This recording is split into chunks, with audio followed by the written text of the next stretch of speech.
Fala galera do Nefropapers, dia de falar de um paciente que é lindo no papel, mas muito difícil o manejo na prática clínica, que é a anemia falciforme. E para isso, vamos conversar eu, o Lucas Luz e o João Costa, que é residente da USP de Nefrologia e nosso colaborador aí, entusiasta do tema. Como você provavelmente já sabe, a anemia falciforme é uma hemoglobinopatia genética, cujo impacto clínico majoritário se dá quando há homozigose, ou uma heterozigose que vai acompanhar uma outra mutação nas beta-globulinas, que pode ser aí uma HBS, uma talassemia e assim por diante.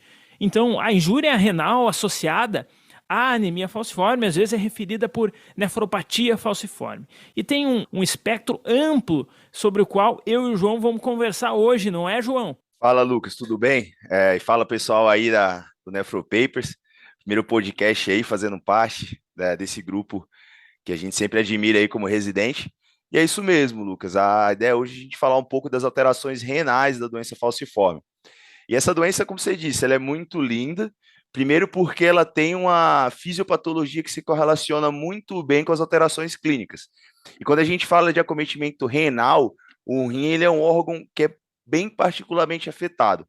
Primeira coisa, o rim, além de ser provavelmente o órgão mais bonito, interessante e legal que existe no corpo humano, sem nenhum conflito de interesse por parte dos nefrologistas, ele é um órgão, um sistema que precisa de bastante demanda energética, né? Ele precisa de bastante oxigênio, ele precisa de bastante energia, e isso por si só já é afetado pelo estado de hipóxia crônica desses pacientes.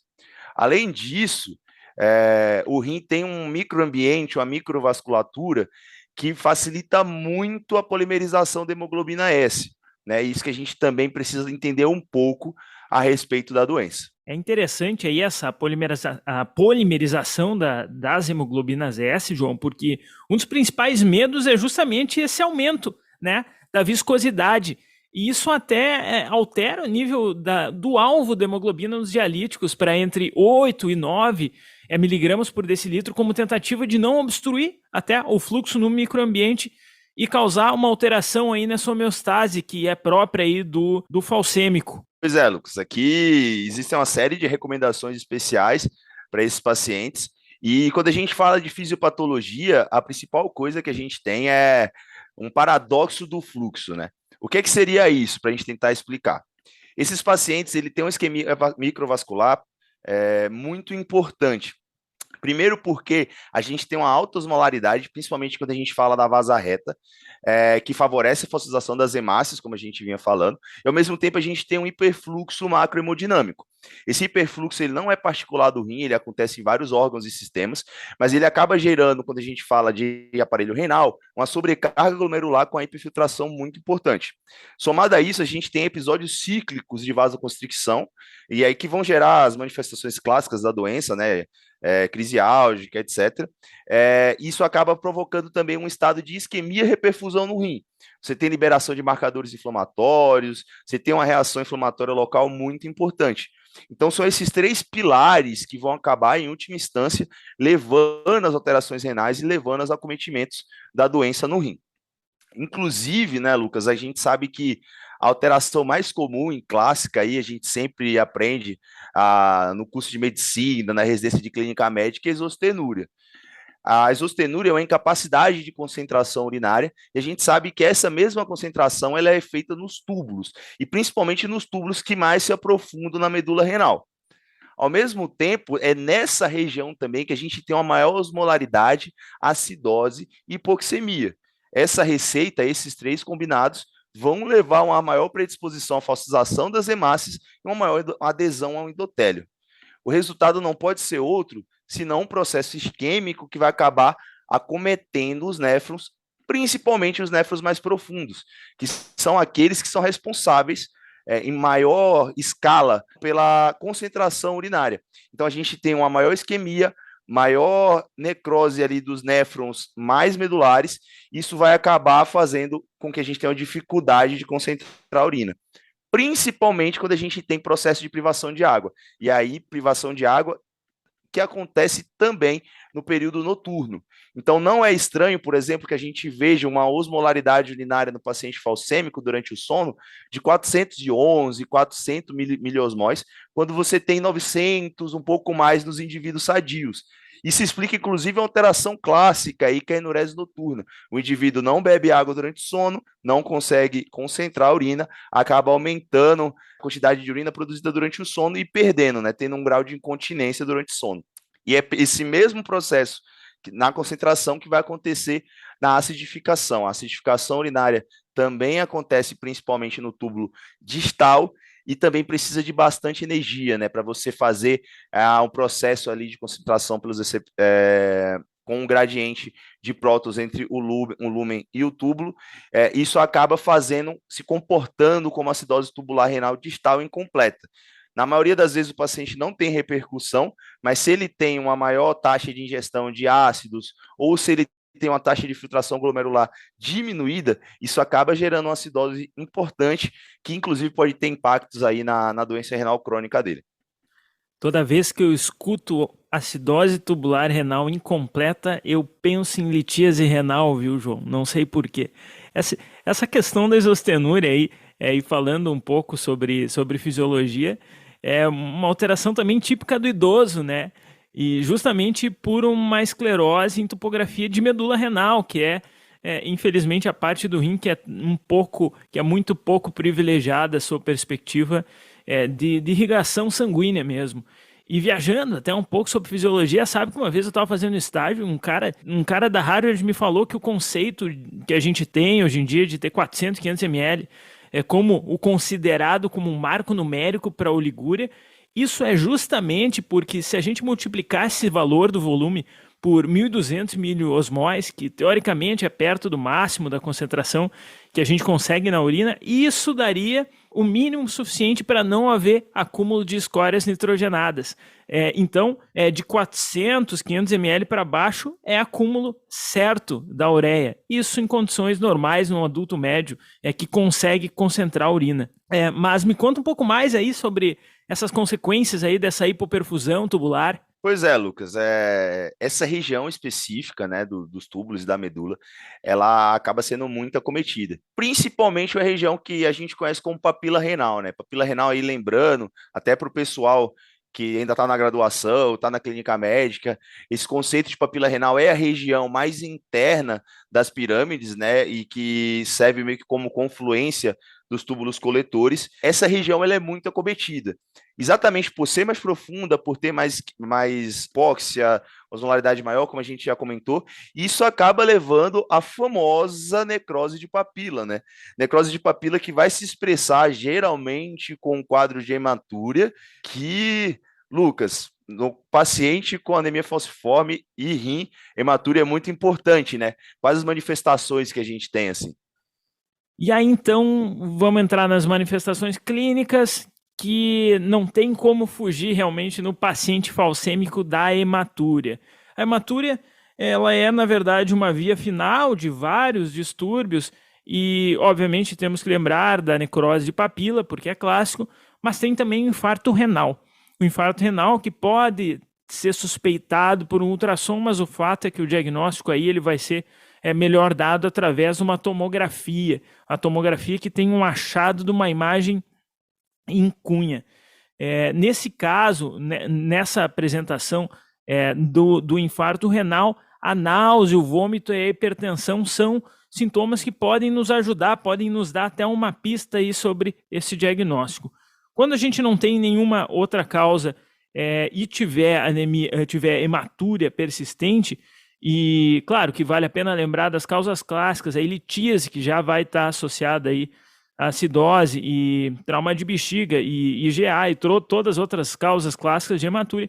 Quando nós não encontramos mais nada, nós temos que ir atrás de uma neoplasia específica, que é o carcinoma medular renal, que é uma das complicações aí mais temidas do falcêmico, responde a cisplatina. Quando a hematúria é macroscópica, a sugestão é dar um aporte hídrico maior, né? Tem algumas referências que falam em aporte hídrico agressivo mesmo para tentar diminuir a chance dos coágulos obstrutivos que podem mimetizar até uma pedra no rim, pode ter aí, a gente pode fazer uma tomografia, não encontra pedra, encontra um ponto de obstrução. Na realidade, aquilo ali pode ser um coágulo, às vezes tem que inclusive fazer uma ureteroscopia, passar duplo J, porque isso aí está obstruindo mesmo. Outra preocupação que a gente tem é uma injúria relacionada ao pigmento M. Vamos lembrar que essa não é a única situação em que a gente tenta dar um pouquinho a mais de água para apaziguar a lesão tubular do pigmento M. A gente vai ter também mioglobinúria e assim por diante. Depois, nos casos que houver refratariedade, a gente tem algumas outras opções. Se fala em desmopressina e ácido tranexâmico. Vamos lembrar que são pacientes que às vezes eles têm uma embolia, então o ácido tranexâmico nem sempre é uma boa opção, mas está descrita. E por último, se nada funcionar, sempre tem a chance de embolizar. Isso são estratégias nos casos refratários de hematúria. É muito interessante isso, né, Lucas? Inclusive, vale lembrar que quando a gente fala de carcinoma medular, ele tem uma incidência aumentada, inclusive nos pacientes com traço falcêmico, não só nos pacientes que têm a doença falciforme propriamente diagnosticada, né? E, além disso, né, quando a gente fala dessa questão do grupamento M, é muito interessante porque provoca uma reação inflamatória local importante, inclusive pacientes que têm ali mutação, que têm alteração genética no gene que produz a M-oxigenase 1, esses pacientes tendem a ter uma nefropatia falciforme mais grave. Então, de fato, é algo que a gente precisa se preocupar e tomar bastante cuidado. Ainda falando de outras manifestações, é muito comum a presença de distúrbio metabólico. Tem a acidose, que a gente já falou, mas esses pacientes têm uma tendência aumentada também a ter hipercalemia, né? Primeiro porque eles têm uma excreção de potássio diminuída pela disfunção tubular, mas eles também já têm uma acidose e têm um grau de hemólise crônica. Então, são pacientes que a gente precisa ter cuidado, tanto na coleta de amostra, porque eles podem ter hemólise quando a gente vai fazer análise laboratorial, quanto quando a gente vai instituir terapias, que a gente vai falar um pouco mais na frente, mais medicações que podem levar aí uma hipercalemia. A gente precisa ter cuidado dobrado e prestar bastante atenção nesses pacientes, porque não é comum a gente ver hipercalemia nos doentes com doença falciforme.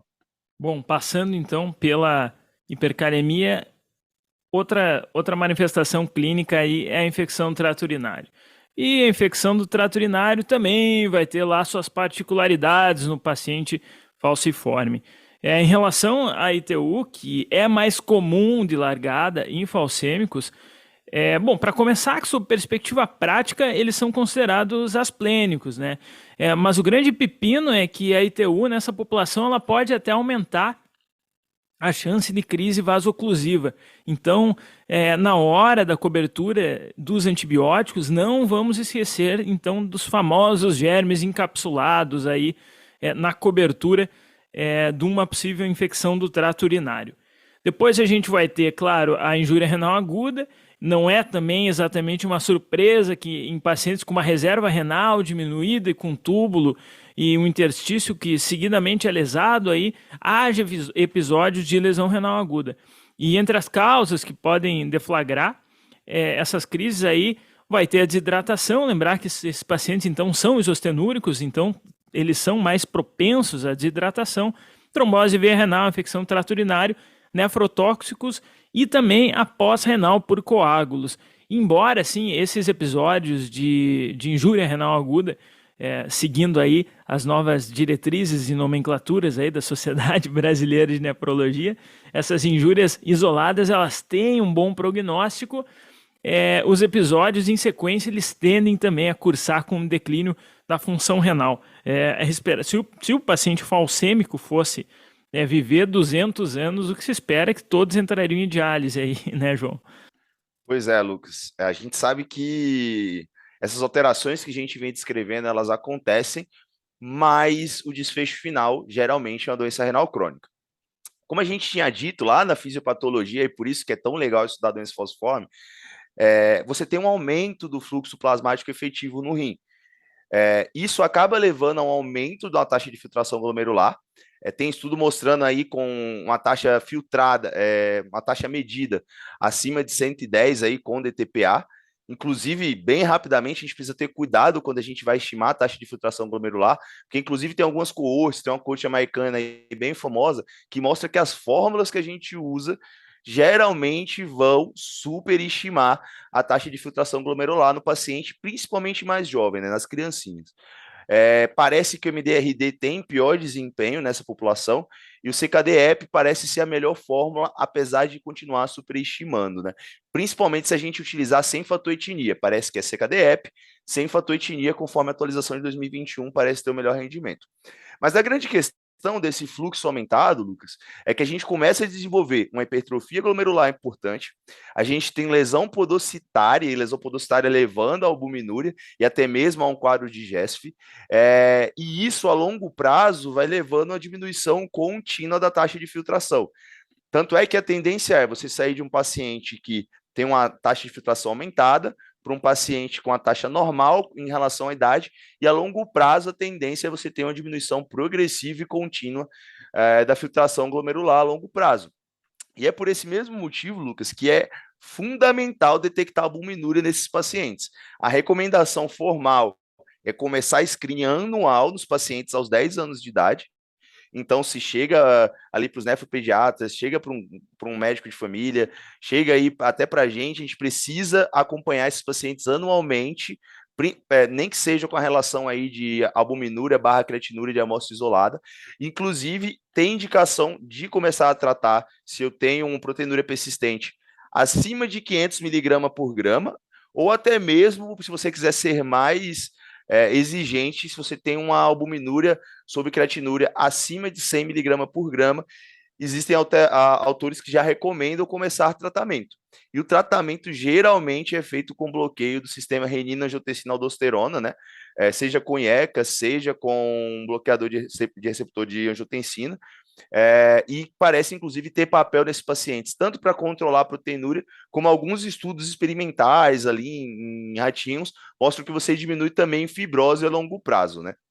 Além de, obviamente, manter todos os tratamentos aí do paciente com doença renal crônica, né? Controlar a ingesta de proteína, tratar a doença mineral e óssea, controle pressóricos que nesses pacientes é bastante difícil, porque eles tendem a ter mais hipertensão a longo prazo, até pela isquemia, eles têm aumento de receptor de VEGF e endotelina 1, então são pacientes que tendem aí a ter mais hipertensão, então a gente tem que tratar a hipertensão de maneira bastante adequada, cuidado com hipercalemia, aquilo que a gente já falou, e um detalhe, né, cuidado com exposição a anti-inflamatórios, porque, inclusive, é muito comum, chega no pronto-socorro, a gente dá cetoprofeno, chega no pronto-socorro, a gente dá cetoprofeno, mas tem estudos mostrando que muitas vezes esses pacientes mantêm uma taxa de filtração glomerular por vasodilatação, né, com liberação de espécies ativas de oxigênio e tudo mais, e às vezes esses pacientes acabam tendo uma taxa de filtração glomerular importante, porque a gente está abusando de ARN, né, então cuidado aí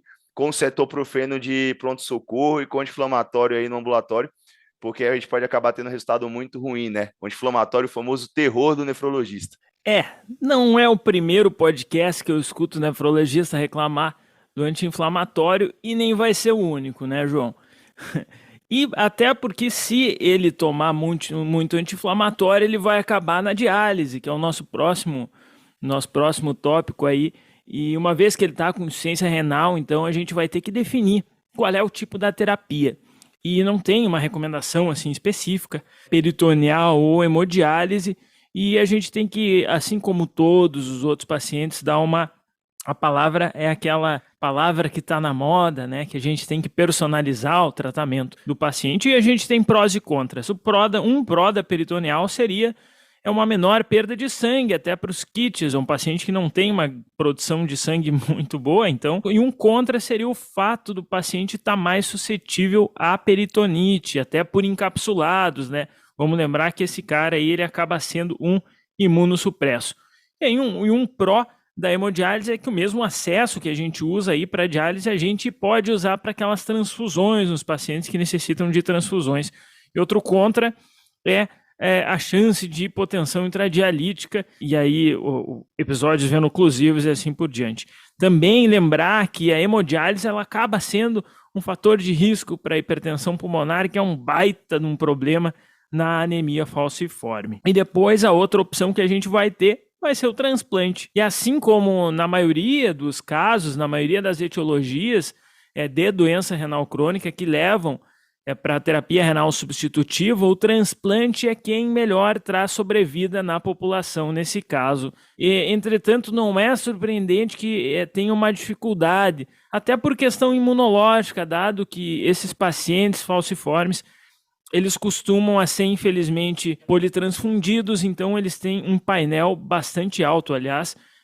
Os falciformes, eles têm menor, inclusive, chance de serem colocados em lista, até em relação à população geral, embora tenham maior sobrevida, e a gente tem dado de literatura que fala que a sobrevida média de enxerto, ela vai girar em um ano, assim, em torno de 67% a 82%. Acho que é isso, João. Dá para 20 minutinhos aí, ir para o trabalho, aprender um pouquinho de anemia falciforme na doença renal crônica. Com certeza, né, Lucas? Eu acho que tem muita coisa para a gente aprender ainda, por mais que seja uma doença que a gente já conhece. A gente tem aí novos marcadores genéticos, novas medicações sendo testadas, mas é um paciente que a gente gosta de estudar e, mais que isso, a gente precisa gostar de tratar, precisa gostar de acompanhar. É um paciente que a gente precisa estar perto dele e para evitar aí essa evolução desfavorável para diálise e para transplante. E com certeza dá para a gente aprender um pouquinho com esse podcast, seja no carro, indo para casa, voltando da residência. A nossa ideia aí é essa. Então tá, fica o nosso abraço aí, meu e do João, da equipe Nefropapers, e bom dia, Radiodiálise! Esse podcast tem o objetivo de educação médica. As informações aqui prestadas exprimem as opiniões dos seus integrantes no momento da gravação. Não esqueça que a medicina constantemente. Não utilize as informações ouvidas aqui como conselhos médicos para si ou para outros. Em caso de necessidade, procure opinião médica direcionada.